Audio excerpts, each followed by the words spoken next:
బాపట్ల జిల్లా అద్దంకి నియోజకవర్గం సంతమాగులూరులో పలు అభివృద్ధి కార్యక్రమాల్లో మంత్రులు గుట్టిపాటి రవికుమార్, సత్యకుమార్లు పాల్గొన్నారు.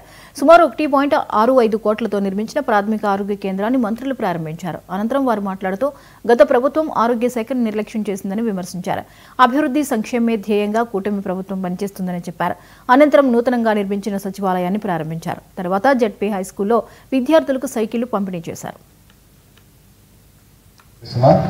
గౌరవనీయులు సత్యకుమార్ యాదవ్ గారు రాష్ట్ర ఆరోగ్య శాఖ మంత్రివర్యులు, అట్లానే మన పద్మావతి గారు డైరెక్టర్, పబ్లిక్ హెల్త్ డైరెక్టర్ గారు, డిఎంఎడ్హెచ్ఓ గారు, పెద్దలు రాజేంద్ర ప్రసాద్ గారు కాంటినెంటల్ కాఫీ కంపెనీ నడుపుతా ఉన్నారు, చైర్మన్ గారు. ఆయన కూడా మనం అడగనాలి స్కూల్ పిల్లలు చదువుకుంటున్నారు, వాళ్ళందరికీ సైకిల్ ఇవ్వమని అడిగాను.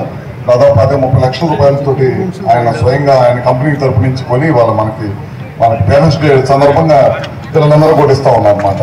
ఒక పెద్దల వేదిక పిలిచిన పెద్దలకి, వివిధ శాఖల అధికారులకి, ఇక్కడ విచ్చేసిన ప్రజలకి అందరూ కూడా ముందుగా నమస్కారాలు. మంచి కార్యక్రమం పిఎస్సి బిల్డింగ్ దాదాపు 1,60 లక్షలతోటి వాళ్ళ శాంక్షన్ చేయడమే కాకుండా శాంక్షన్ చేయడమే కాకుండా బిల్డింగ్ కూడా పూర్తి చేసుకోవడం జరిగిందనమాట. ఇవాళ మన కాన్స్టిట్యున్సీలో గత ప్రభుత్వంలో శాంక్షన్ అని కానీ ₹1 కూడా డబ్బులు ఇవ్వకపోతే అంటే మంత్రి గారి దృష్టికి తీసుకెళ్ళాలని ఇమీడియట్ గా మాట్లాడేసి బిల్డింగ్లు కంప్లీట్ చేయండి, ఏమి ఇబ్బంది లేదని చెప్పడం జరిగింది. 2 అతిథిగా విచ్చేసిన గౌరవనీయులు సత్యకుమార్ యాదవ్ గారు రాష్ట్ర ఆరోగ్య శాఖ మంత్రివర్యులు, అట్లానే మన పద్మావతి గారు డైరెక్టర్,